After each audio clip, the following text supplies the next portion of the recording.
అందరికీ నమస్కారం. ఈరోజు మనం ఒక చాలా ప్రత్యేకమైన పండుగ గురించి మాట్లాడుకోబోతున్నాం. సాక్షాత్తు సూర్యభగవానుడికి అంకితం చేసిన పండుగ. ఎన్నో పవిత్రమైన ఆచారాలు, విశేషాలతో నిండిన రథసప్తమి గురించి వివరంగా తెలుసుకుందాం. ఈ పండుగలో హీరో ఎవరంటే ఆ సూర్యభగవానుడే. ఆయనే కదా మనందరికీ ఆరోగ్యాన్నిచ్చేది. అందుకే ఆయన్ని ఆరోగ్య ప్రదాత అంటాం. సరిగ్గా ఈ రథసప్తమి రోజున సూర్యుడు తన గమనాన్ని మార్చుకుని ఉత్తరం వైపు ప్రయాణం మొదలుపెడతాడు.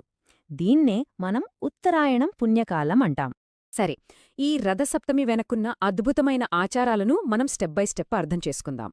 ముందుగా ఆరోగ్యప్రదాయినిగా దీని ప్రాముఖ్యతేంటి, వ్రతానికి ఎలా సిద్ధం కావాలి, ఆ తర్వాత పాపాలను హరించే స్నానం, ఆ సమయంలో చెప్పాల్సిన మంత్రం, ఇంట్లో చేసే సూర్యారాధన, చివరిగా ఈ పండగలో పదే వినిపించే 7 అనే సంఖ్య ప్రాముఖ్యతేంటో చూద్దాం. మాఘమాసం అంటేనే చాలా పవిత్రమైనది. దాని పేరులోనే ఒక అర్థం ఉంది తెలుసా? మా అంటే లేదు, అఘ అంటే పాపం, అంటే పాపాలు లేని నెలన్నమాట. పుణ్యం సంపాదించుకోటానికి ఇది చాలా మంచి సమయం. నిజానికి మకర సంక్రమణంతోనే ఉత్తరాయణం మొదలైనా ఆధ్యాత్మికంగా మాత్రం రథసప్తమినే అసలైన ఉత్తరాయణ పుణ్యకాల ప్రారంభంగా భావిస్తారు. అయితే ఈ వ్రతం రథసప్తమి రోజునే మొదలవదు. దాని ప్రిపరేషన్ ఒకరోజు ముందే, అంటే మాఘశుద్ధ షష్ఠి నాడు మొదలవుతుంది. మరి ఆ రోజేం చేస్తారో ఇప్పుడు చూద్దాం. చూశారా, ఈ వ్రతానికి ప్రిపరేషన్ ఎంత ముఖ్యమో? ఇది ఒక రోజుతో అయిపోయేది కాదు. మొదటి రోజు అంటే షష్ఠినాడు ఒంటికి నువ్వుల ముద్దతో నలుగు పెట్టుకుని దగ్గర్లోని నదిలో కాని చెరువులో కాని స్నానం చేస్తారు. ఆ రోజంతా ఉపవాసముండి సూర్యదేవాలయాన్ని దర్శించుకోవడంతో మొదటి దశ పూర్తవుతుంది. సరే, ప్రిపరేషన్ అంతా పూర్తయింది. ఇక అసలు సిసలైన ఘట్టం సప్తమి రోజు సూర్యోదయం కంటే ముందు చేసే ఆ పవిత్ర స్నానం. చెప్పాలంటే ఈ మొత్తం ఆచారానికి ఇదే గుండెకాయలాంటిది. ఇక్కడ ఒక ముఖ్యమైన విషయం గమనించాలి. ఈ ఆచారం యొక్క పవిత్రత మొదలయ్యేది నది దగ్గర కాదు, మన ఇంట్లోనే. నదికి వెళ్లే ముందే ఇంట్లో ఒకసారి స్నానం చేసి ఉతికిన శుభ్రమైన బట్టలు కట్టుకోవడం మొదటి నియమం. ఇది చాలా అందమైన సింబాలిక్ రిచువల్ అండి. ఒక్కసారి ఊహించుకోండి, తెల్లవారుజామున ఒక చిక్కుడు ఆకుమీద దీపం వెలిగించి దాన్ని తలమీద పెట్టుకుని మెల్లగా నదిలో మునిగి ఆ దీపాన్ని అలా నీటిమీద వదులుతారు. ఆ దీపం అలా తేలుకుంటూ వెళుతుంటే ఆ దృశ్యం సూర్యభగవానుడికి గంగాదేవికి మనమిచ్చే ఒక కానుకలాంటిది. దీపం సమర్పించాక ఇంకో ముఖ్యమైన ఘట్టముంది. అదే జిల్లేడు ఆకులతో చేసే స్నానం. దీని వెనుకున్న నమ్మకం చాలా గొప్పది. సాక్షాత్తు గర్గమహాముని చెప్పారట, ఈ ఆచారం పాటిస్తే ఏకంగా 7 జన్మల పాపాలు కూడా పోతాయని. మరి ఈ ఆచారం ఎలా చెయ్యాలి? 7 జిల్లేడు ఆకుల్ని తీసుకుని వాటిని మన శరీరంలోని కొన్ని ప్రత్యేకమైన భాగాలపై ఉంచుతారు. చూడండి, ఒకటి తలమీద, రెండేమో భుజాలమీద, 2 మోచేతులపై, చివరిగా 2 అరచేతుల్లో. అంతేకాదు, తలమీద పెట్టిన ఆకుపై ఒక రేగిపండును కూడా పెట్టి స్నానం చేస్తారు. సరే, ఇప్పటిదాకా శారీరకంగా చేసే ఆచారాలు చూశాం. కాని వీటికి ప్రాణం పోసేది మంత్రశక్తి. ఇప్పుడు ఈ స్నానం చేసేటప్పుడు పఠించాల్సిన మంత్రం గురించి తెలుసుకుందాం. మరి ఆ ప్రత్యేకమైన రథసప్తమి స్నానం చేస్తున్నప్పుడు ఏ శ్లోకాలు చదవాలి? ఇదిగోండి ఈ శక్తివంతమైన శ్లోకంలో మొదటి భాగం.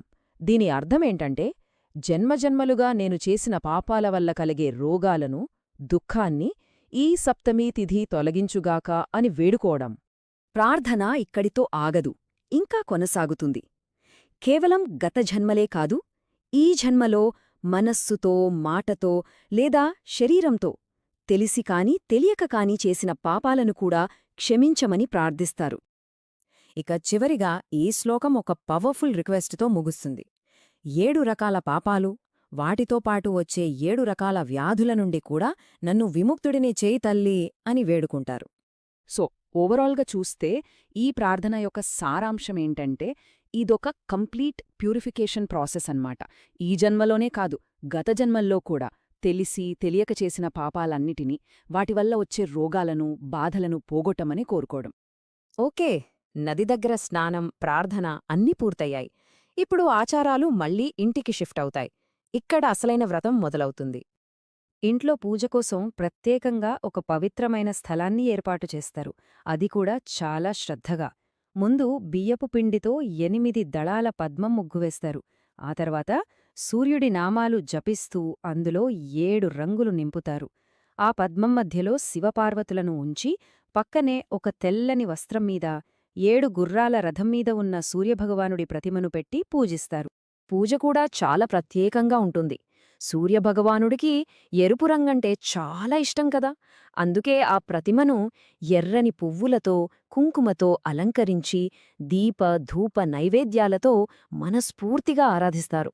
ఇక నైవేద్యం సంగతికి వస్తే ఇది చాలా ట్రెడిషనల్గా చేస్తారు. సూర్యరశ్మి నేరుగా పడే చోట ఆవు పేడతో అలికి శుద్ధి చేస్తారు. అక్కడ పిడకల పొయ్యిమీద ఇత్తడి గిన్నెలో ఆవు పాలు పొంగిస్తారు. అలా ఆ పాలు పొంగడమనేది సిరి సంపదలకు సూచనన్మాట. ఆ పొంగే పాలలో కొత్త బియ్యం, బెల్లం వేసి పరమాన్నం వండుతారు. దాన్ని చిక్కుడాకల మీద పెట్టి దేవుడికి సమర్పిస్తారు.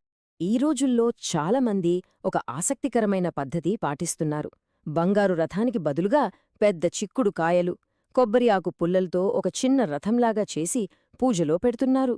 చూడండి, కాలం మారినా సంప్రదాయం యొక్క ఆత్మను ఎలా నిలుపుకుంటున్నారో. సరే, ఈ పూజ ఆచారాలన్నీ చూశాం కదా. ముగించే ముందు ఈ పండుగంతటా మనకు మళ్ళీ వినిపించే, కనిపించే ఒక నంబర్ గురించి మాట్లాడుకుందాం.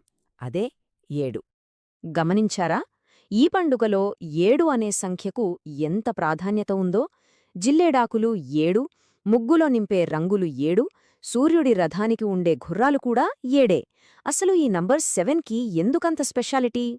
ఎందుకంటే 7 అనే సంఖ్యకు మన సంస్కృతిలోనే కాదు, ఈ విశ్వంలోనే ఒక ప్రత్యేకమైన స్థానముంది. సూర్యుడి రథానికి ఉండే 7 గుర్రాలు, ఇంద్రధనస్సులోని 7 రంగులకు ప్రతీక. అలాగే మనకు సప్త స్వరాలు, సప్త ఋషులు, సప్త నదులు, సప్త లోకాలు, ఇలా చెప్పుకుంటూ పోతే చాలా ఉన్నాయి. సో, ఈ రథసప్తమి ఆచారాలు కేవలం ఒక పూజ మాత్రమే కాదు, అవి మనల్ని ఈ విశ్వంతో కనెక్ట్ చేసే ఒక అద్భుతమైన మార్గమనమాట.